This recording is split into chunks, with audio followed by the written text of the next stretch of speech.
Dark Forces 2 Jedi Knight is an action-adventure game in the sequel to Dark Forces released in 1997, and developed by LucasArts. It's the first game in the series to feature lightsaber and force powers, and is a perfect combination of first and third-person gaming. The storyline picks up 12 months after the events of Dark Forces 1. Kyle Katarn now learns that his father was murdered by a dark Jedi named Jarek, but before he can investigate further, a data disk given to him by his father is stolen by a bounty hunter named AT-88. Well, I suppose that concludes our business. Initially, Kyle pursues AT-88 and the disk before finally retrieving it and finding a message from his father, compelling him to take up the ways of the Force. Use it well. Use it for good. Kyle soon discovers that Jarek and 7 other Dark Jedi are tracking down an ancient place known as the Valley of the Jedi, presumably to use it for some evil and twisted shit. So it's up to Kyle to stop them and get a bit of vengeance along the way, with his old chum Jan Ors along for the ride. What would you do without me, Kyle? I'd be a content old man. Much like the first game, there's some lengthy cinematics in between missions. Some of these can go even upwards of 5 minutes. This time around they're all live action with real actors mixed in with green screen and some basic CGI.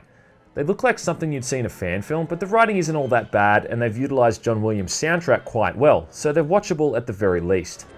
A pity. Then you will die.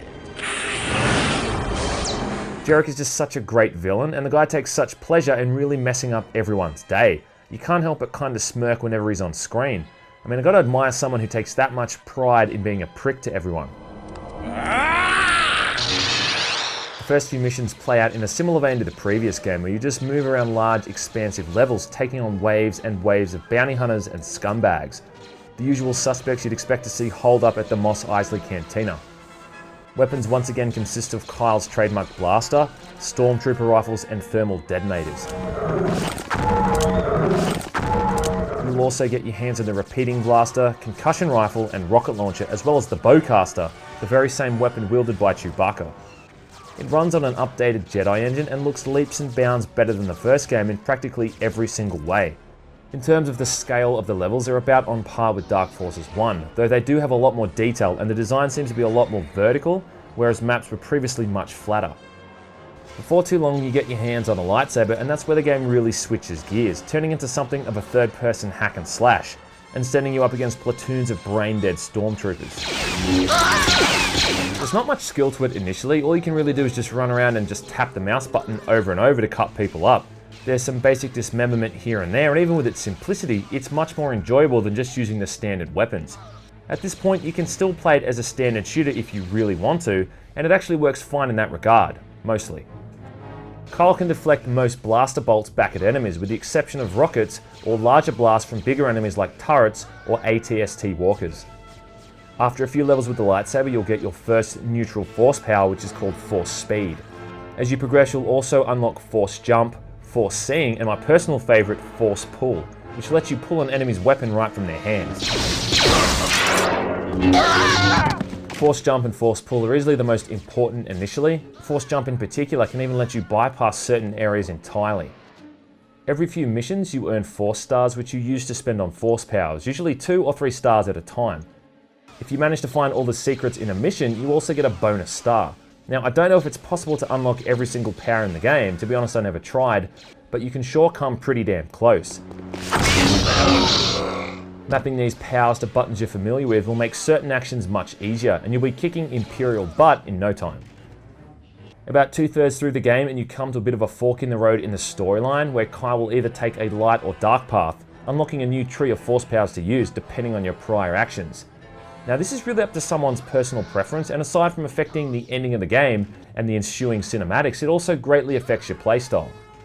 Obviously the dark side focuses more on things that cause tremendous amounts of injury, which is fine and all, but I still prefer taking the light side path at the end of the day.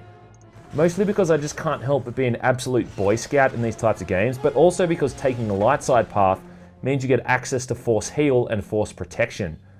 A fully upgraded Force Heal will restore all of your hit points pretty much instantly, and Force Protection is easily the most overpowered skill in the entire game, rendering you practically invulnerable when it's active, making some boss fights an absolute joke. These boss fights are against one of Jarek's Dark Jedi, and each of these fights starts off with a monologue from Kyle's father, giving you some hints on how to beat them. Brash and eager, he is ready to prove himself to his master at any cost. Though I found that the best strategy is just strafing around them like a crazy person and stabbing them in the back. It works for me, it'll work for you. These are honestly pretty damn easy. In fact, the only boss fight that is likely to cause you a bit of grief is Jarek himself, but that's only because during his fight, the game blocks you from using force powers. Now, Jedi Knight's downfall share lots of similarities with its predecessor, mostly just the confusion from the level design. The sheer size and scale of the levels in the Dark Forces games is one of their biggest strengths, but also part of its detriment as well. To be fair, the levels in Jedi Knight are much more streamlined, and it's far less likely that you're going to get lost or stuck, though it does happen from time to time. Also, quite often the way you need to go to progress will seem like absolute suicide. Often it's across narrow ledges or bottomless pits and dropping off what appears to be a fatal fall. Even I found myself surprised when I dropped off a cliff I thought would kill me, only to find I sustained minimal damage and was actually heading in the right direction. It also generally just boils down to flicking a switch somewhere, then backtracking and trying to figure out what had opened. There aren't really any other issues worth complaining about, though I guess some people might be annoyed at how long it takes before you become a Jedi, but thankfully it's really only the better part of an hour before you can start cutting things to pieces with the lightsaber.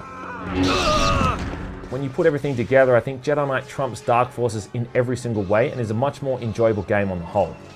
For people who are fans of the Star Wars series, picking this up is pretty much a no-brainer.